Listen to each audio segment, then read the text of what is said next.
Timu ya Mbara High School singwire mizano yayo y'uruzano rwo kubanze ya rugby y'amashomero g'cyanga cya Ankore okutangaza imigisha yayo yo kubasa kwegaruza ikikope cyo mu rundo rwa kashatu gukuratine.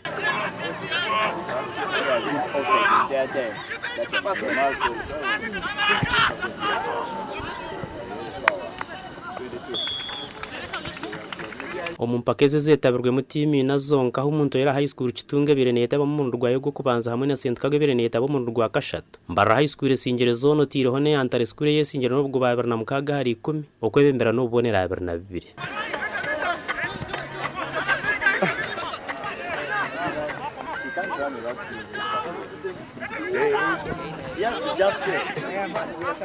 Omugwa kabara hari Antare School ino bonera 19. St Kagwe ryo mugwa kashatu no bonera 16 rero kitunge yini 15 mugwa kana kandi uruzana rwa kabiri no rubahe sande rwije hari St Kagwe.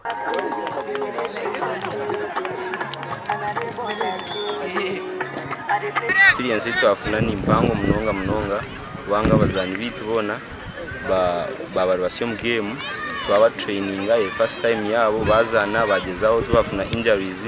Game ni ndani tamburo misho kubanga twina abana bingi batumye akamuteri kugizana senior 1 to senior 4 yangwa turimo na senior 5 kwa kasofa team nani ndahe kutambura ni ndati team tamburaje secretary zoba ya hoje Mbara High School games zituzona twazinga secretary ya kabiri of course nziza ku improvinga nziza kongera bitwakorera izoba yari yatanguye Kabwa TV West and Aloysius Byamukama.